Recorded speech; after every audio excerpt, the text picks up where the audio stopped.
میں P T I کے حق میں ایک بہت بڑا فیصلہ سپریم کورٹ سے آیا، تو قانونی طور پر کیا اثرات مرتب ہو سکتے ہیں اس فیصلے کے بعد؟ ایز اے لیگل ایکسپرٹ کیا اس پر آپ رائے دیں گے؟ دیکھیں اس پر جو ان کے ماشاءاللہ جو وزیر قانون اور جو حکومت کی ساری وہ کیا دھرا جو ہے وہ دھڑام کر کے گر پڑا ہے. It has fallen flat. اگر ان کا خیال تھا کہ 175A میں کوئی ترمیم کر کے اور جو یہ ایک شاخسانہ بنا رہے تھے کہ شاید کسی چیف جسٹس کی 3 سال کے لیے میعاد متعین کر دی جائے گی اور اکتوبر میں ریٹائرمنٹ سے جو ہے وہ نہیں ہو پائے گی اور کچھ اور سال جو ہے وہ چاہتے ہیں کہ چیف جسٹس صاحب ان کے رہیں، تو یہ تو سارا خواب اس لیے بھی دھڑام ہو کر گر گیا کیونکہ 2/3 یہ جو ہمارے ڈھاکہ شدہ مینڈیٹ پر ہی ان کا انحصار تھا. اب یہ اس سے 150 مخصوص نشستیں 4 صوبوں کی اور قومی اسمبلی کی اور سینٹ کی جو ہے وہ 150 سیٹیں ہمیں جو وہ واپس مل جائیں گی، جو انہوں نے بندر بانٹ کر کے پاکستان مسلم لیگ نواز کو، پاکستان پیپلز پارٹی کو اور جو انہوں نے متحدہ محاذ کو MQM کو دے رکھی تھی، دے دی تھی، وہ ساری کی ساری آج ریسینڈ ہو گئیں، ختم ہو گئیں آج، اور اس لیے وہ ہمیں مل جائیں گی. 2/3 کا جو ان کا خواب تھا وہ اسمبلی میں، پارلیمان میں، وہ تو ختم ہو گیا، دھڑام ہو گیا. اس لیے اس کے یقیناً جو ہے ان کی انٹرپریٹیشن آئین اور قانون کے مطابق تھی سپریم کورٹ کی، کیونکہ آرٹیکل 17 جو ہے وہ تابع نہیں ہو سکتا ہے کسی سبارڈینیٹ ایکٹ کے، جو الیکشن ایکٹ 2017 ہے، اور ویسے بھی اس میں پروپورشنل ریپرزنٹیشن کی بات ہے. تو پروپورشنل ریپرزنٹیشن میں جب آپ نے ہماری نشستیں، وہ کیسے ان کو دے سکتے ہیں جن کی پروپورشنل ریپرزنٹیشن اتنی ہے ہی نہیں ہے، بنتی ہی نہیں ہے، تو پھر آپ نے کیسے نشستیں بندر بانٹ کر کے اور باقی پارٹیز میں تقسیم کر دی؟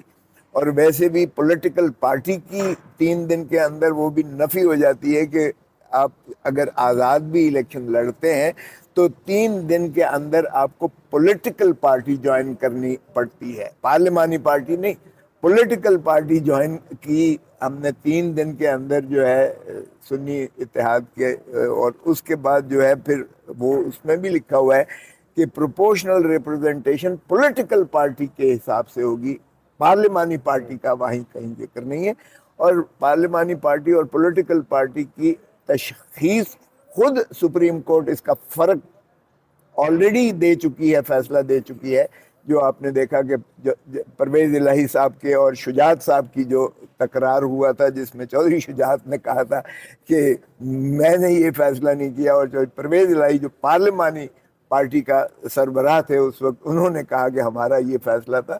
تو سپریم کورٹ نے واضح کر دیا کہ پولیٹیکل پارٹی اور پارلیمانی پارٹی 2 مختلف جو ہے اینٹیٹیز ہیں جو آئین میں استعمال کی گئی ہیں. تو اس کی وضاحت واضح ہو گئی. اور یہاں چونکہ پولیٹیکل پارٹی ہی کو پروپورشنیٹلی ملنا تھا، تو پولیٹیکل پارٹی کے پروپورشن کے مطابق ہماری جو نشستیں تھیں، چاہے وہ صوبوں میں تھیں، چاہے وہ مرکز میں تھیں، قومی اسمبلی میں تھیں، جو سنی اتحاد میں جو ہے شامل ہوئے تھے، اس متعین شدہ آئین کی میعاد کے اندر متعین شدہ ہوئے تھے، اس کے مطابق ملنا جو ہے ہمارا آئینی حق تھا، جو آج سپریم کورٹ نے اسے تسلیم کرتے ہوئے فیصلے کو معطل کر کے اس لیے ہماری نشستیں بحال ہو گئیں. سر، کہا یہ جا رہا ہے کہ پشاور ہائی کورٹ کے 5 رکنی بینچ نے یہ فیصلہ دیا تھا، جبکہ سپریم کورٹ کے 3 رکنی بینچ نے اس کو اگر اڑایا ہے. کیا یہ قانونی طور پہ آپ تھوڑا سا بتائیے گا کہ اس میں کیا ہول ہے؟ نہیں، اس میں کوئی ایسی بالکل قباحت نہیں ہے. سپریم کورٹ رولز 1980 اس میں بڑا واضح ہیں. سپریم کورٹ کا جو بینچ ہے وہ کمپوزیشن اس کی چیف جسٹس بناتے ہیں، ماں سوائے اس کے جو آرٹیکل 184(3) میں یعنی سو موٹو جو اختیار ہو، اس میں 3 جج صاحبان جو ہیں وہ بیٹھ کے بینچ بناتے ہیں، تشکیل دیتے ہیں. یہ خالصتاً پریروگیٹو جو ہے 1980 کے سپریم کورٹ رولز کے مطابق چیف جسٹس آف پاکستان کا ہے کہ وہ جو ہے بینچ کو جو ہے مقرر کریں، متعین کریں، کیس کو لگائیں. انہوں نے اپنی جو ہے ثوابدید میں جو ہے سینئر پیونی جج جسٹس منصور علی شاہ صاحب اور اس کے بعد جسٹس مظہر صاحب اور جسٹس اطہر من اللہ صاحب کا بینچ بنایا جو بالکل کمپیٹنٹ ہے، مجاز ہے.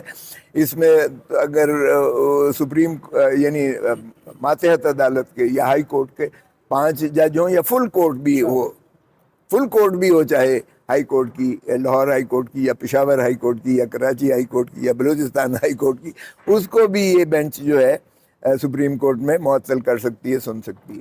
ہاں البتہ کسی ٹائم پر بھی وہ لارجر بینچ کا تشکیل دینا یا کسی کی استدعا پر جو ہے وہ پذیرائی کرنا نہ کرنا، یہ ان کا اختیار ہے سپریم کورٹ کا. اگر وہ بعد میں چاہے، ابھی تو معطل کیا ہے، اگر وہ فائنل سننا چاہیں میں اس میں لارجر بنا دیں تو بھی کوئی قباحت نہیں ہے. لیکن قطعاً اس چیز کا نہ آئین میں، نہ قانون میں، نہ سپریم کورٹ رولز میں کوئی گنجائش ہے کہ اگر وہاں 5 ججز نے سن تو یہاں 3 جج کیوں سن رہے ہیں اور 5 سے زیادہ یا 5 جج سنیں. ایسی کوئی بات قانون اور آئین میں نہیں ہے. اچھا خوسا صاحب، اس وقت حکومت معاشی طور پر، سیاسی طور پر مشکلات کا شکار بظاہر ہے. آج کے فیصلے کے بعد بھی مشکلات آنے والے دنوں میں بڑھ سکتی ہیں، تو کیا اس حکومت کا دھڑن تختہ ہونے جا رہا ہے؟ وقت سے پہلے یہ حکومت ختم ہو بھی سکتی ہے کیا؟ دیکھیں میرے خیال میں تو حکومت ابھی تو ہوا میں ہی آپریٹ کر رہی ہے. حکومت پہلے یہ تو تعین کرے کہ کیا حکومت کا وجود آئین کے مطابق ہے بھی کہ نہیں ہے. اس لیے کہ ہمارا موقف روز اول سے یہی ہے کہ ہمارا جو عوام کا مینڈیٹ ہے اس کو تسلیم کیا جائے. جو کہتے تھے ووٹ کو عزت دو، ہم بھی ووٹ کو عزت مانگ رہے ہیں. ووٹر نے جو فیصلہ 8 فروری کو دیا ہے، خدا را اس کو بحال کر کے اور آپ جمہوریت کے مطابق، آئین کے مطابق جمہوریت کو چلنے دیں، ملک کو چلنے دیں. وزیر اعظم شہباز شریف کی پہلے تو لیجٹمیسی ہی مشکوک ہے، کیونکہ ان کا اخلاقی طور پر اور قانونی طور پر اور آئینی طور پر وہ وزیر اعظم بننے لائق ہی نہیں ہے. پھر چونکہ ان کو بیساکھیوں پر بنایا گیا ہے تو بنانے والوں نے ان کا یہ بھی اختیار نہیں دیا کہ وہ وزیر خزانہ ہی اپنا بنا سکیں یا وزیر داخلہ ہی اپنا بنا سکیں. اور اسی طرح اگر پنجاب میں آپ دیکھیں تو ہاری ہوئی مریم بی بی کو وزیر اعلیٰ تو بنا دیا، لیکن ایڈمنسٹریشن ساری وہی کی وہی ہے. ماشاءاللہ آئی جی صاحب بھی وہی ہیں، چیف سیکرٹری بھی وہی ہیں. حکومت کوئی اور چلا رہا ہے. اس لیے حکومت کا دھڑم تختہ تو بالکل ہوگا ہی. یہ ابھی پیپلز پارٹی نے بھی اپنے تحفظات جو ہے پرائیویٹائزیشن پر دکھا دیے ہیں. اور آپ دیکھیں گے کہ بجٹ کی جب آتا ہے، بجٹ سیشن آیا جاتا ہے تو آپ کو پتہ چل جائے گا کہ عوام پر اور کتنا مہنگائی کا بوجھ جاتا ہے. اور پھر یہ جو گندم کا سکیم ہے جس میں 100 ارب روپیہ اس قوم کا جو ہے وہ جس طرح سے بری طرح سے کھایا گیا ہے، ان کو بھی ذرا کیفر کردار تک پہنچائیں. اور سابقہ وزیر اعظم کاکڑ صاحب کا اور حنیف عباسی صاحب کے آپ نے جو ہے مکالمات سن لیے ہیں. انہوں نے جو الزام لگایا کیئر ٹیکر پرائم منسٹر پر، تو کیئر ٹیکر پرائم منسٹر نے آگے سے کہا کہ اگر میں نے آپ کے فارم 47 کا کچا چٹا کھول دیا تو آپ منہ دکھانے لائق نہیں ہوں گے. اس کا مطلب یہ ہوا کہ واضح طور پر ایک جو ہے یہ کنفیشن ہو گیا کہ آپ فارم 47 کی پیداوار ہو. یہ بات اب ثابت ہو چکی کہ جو ہے، اور عدالتیں آپ دیکھیں انشاءاللہ ہماری یہ تینوں جو اسلام آباد ہائی کورٹ، اسلام آباد کیپٹل ٹیریٹری کی جو 3 نشستیں ہیں وہ بھی انشاءاللہ آپ عنقریب دیکھیں کہ جو ٹرائیبونل ہے جو جسٹس جہانگیری صاحب پر مبنی ہے، جنہوں نے شروعات پہلے پرسوں کی تھی سماعت، اس سے ہی بڑا واضح ہو گیا تھا کہ فارم 45 کے جو مندرجات ہیں اس کے مطابق ہمارے تینوں جیتے ہوئے ہیں. الیکشن کمیشن بھول گئی تھی فارم 46 کو تصحیح کرنے میں، اور فارم 46 اور فارم 45 کے ایک ہی طرح کے مندرجات ہیں. فارم 47 میں جو رد و بدل کی گئی وہ فراڈ پر مبنی ہے، اور وہ انشاءاللہ ریورس بھی ہوگی. ان پر پرچے بھی ہوں گے جن لوگوں نے یہ بےایمانی